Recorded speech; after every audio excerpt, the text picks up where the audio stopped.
அன்னை தெரசா நாவல். எழுதியவர் அஜயன் பாலா. அல்பேனியாவில் அன்பின் உருவம். பெரிய காரியங்களை உணர்வில்லாமல் செய்வதை விட சிறிய காரியங்களை பேரன்புடன் செய்ய பழகுங்கள். அது உங்கள் வாழ்வை இன்பமயமானதாக்கும்.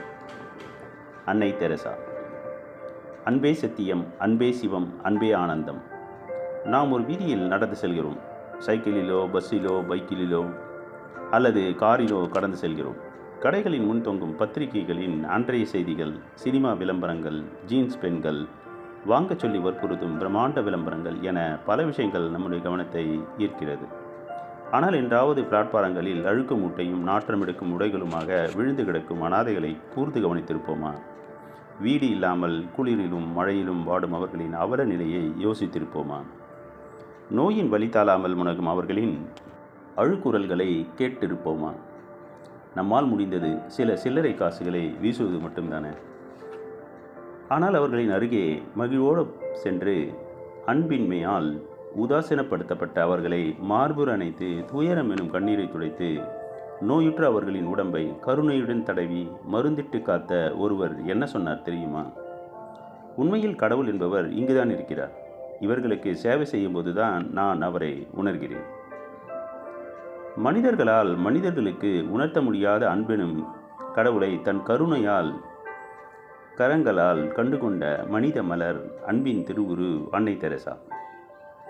உலகில் உள்ள அன்பையெல்லாம் நெஞ்சில் தேக்கிக் கொண்ட ஒருவன் அதனை ஒரு சித்திரமாக வரைய முற்பட்டால் அவன் இழுக்கும் கோடு இறுதியில் உருவாக்கும் சித்திரம் அன்னை தெரசாவுடையதாகத்தான் இருக்கும். இன்று யூகோஸ்லோவாக்கியாவாக அறியப்படும் பழைய அல்பேனியாவில் ஒரு சிறு வணிக நகரம் ஸ்கோப்ஜி. அங்கே மருத்துவமனைகளுக்கு மருந்து சப்ளை செய்யும் வியாபாரியாக தன் வாழ்க்கையை துவங்கியவர் நிக்கோலா பஜாக்சு. அந்த வியாபாரத்தில் அவருக்கு கிடைத்த வெற்றி தொடர்ந்து கட்டட கான்ட்ராக்ட் தொழிலில் ஈடுபட வைத்தது. அதுவே அவரை நகரின் முக்கிய பிரமுகர்களில் ஒருவராகவும் மாற்றியது. ஊரில் நல்லது கெட்டது எது நடந்தாலும் அங்கு பஜாக்சு இருப்பார். அந்த ஊருக்கு முதல் முறையாக சினிமா வந்தபோது ஊரின் முதல் திரையரங்கை கட்டி மக்களிடையே நன்மதிப்பும் பெற்றிருந்தார். பஜாக்சுவின் மனைவி நனிலம் நங்கை ட்ரானாபெல் பெர்னாய். இருவருக்கும் ஒரு பெண் குழந்தை பிறந்தது. அகா என பெயரிட்டனர். இரண்டாவது ஆண் குழந்தை லாசர்.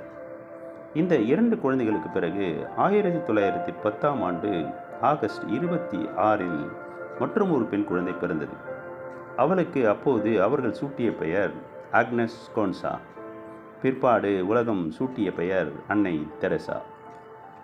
மற்ற 2 குழந்தைகளும் துருதுருவென்று துள்ளி திரிய கடைக்குட்டியான ஆக்னஸ் மட்டும் அமைதியின் திருவுருவாக அப்படியே சுவரோடு ஒட்டியபடி நின்று அவர்களை வேடிக்கை பார்ப்பாள். அதிகமாகவும் பேச மாட்டாள். ஆனால் கண்களில் மட்டும் ஒளி ஊஞ்சல் கட்டி விளையாடும். யார் எது கேட்டாலும் ஆம் இல்லை என்பது போல ஒரு சிறு தலையசைப்பு. உடல் ஒளிக்கீற்றாக குறும்புன்னகை. அவ்வளவுதான். பஜாக்சு நகரின் முக்கிய பிரமுகராகவும் அரசியல் தீவிர ஈடுபாடு கொண்டவராகவும் இருந்ததால் வீட்டில் ஆட்கள் நடமாட்டம் எப்போதும் இருக்கும். வந்து செல்பவர்கள் கடைக்குட்டியான ஆக்னஸை பார்த்து தவறாமல் சொல்லும் ஒரு வார்த்தை, இந்த பெண்ணிடம் ஏதோ ஒரு அதிசயம் இருக்கிறது.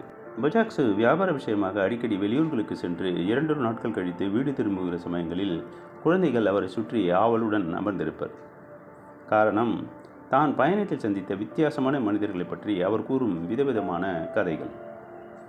கடைக்குட்டி ஆக்னஸுக்கு அம்மாவின் மேல் பிடிப்பு அதிகம். அம்மா எதை செய்தாலும் தானும் அதை செய்பவராகவே பழகியிருந்தாள். அம்மா செய்யும் அசட்டுத்தனங்களையும் அவள் விட்டு வைக்கவில்லை.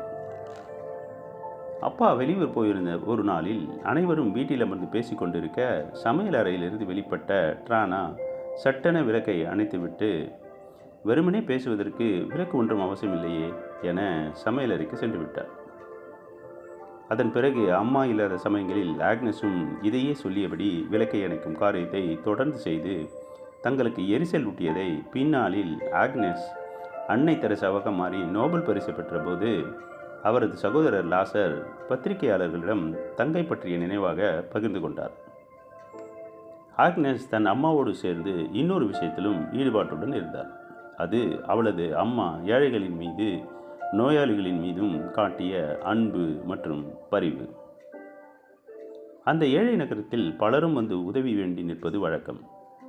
ட்ரானா தன்னிடம் இருப்பதை கொடுப்பதோடு மட்டுமல்லாமல் அக்கம்பக்கத்து வீடுகளிலும் சென்று உணவு மற்றும் பொருட்களை திரட்டி வந்து ஏழைகளுக்கு கொடுத்து வந்தாள்.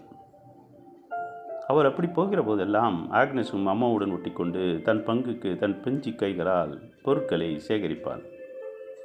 ஒரு நல்ல தாயின் உணர்வுகள் தங்களது பிள்ளைகளின் எதிர்காலத்தை எப்படி வளர்த்தெடுக்கும் என்பதற்கு ட்ரானா எனும் அந்த தாய் மிகவும் சரியான உதாரணம். இப்படியான அந்த இனிமை ததும்பும் எளிய வாழ்வில் ஒரு நாள் புயல் வீசியது. ட்ரானாவின் கணவர் புஜாக்சுவின் அரசியல் எதிரிகள் வஞ்சமாக கொடுத்த நஞ்சு அவரது உயிரை காவு வாங்க துடித்தது. உயிருக்கு போராடினார் புஜாக்சு. அன்னை தெரசா நாவல் தொடரும்.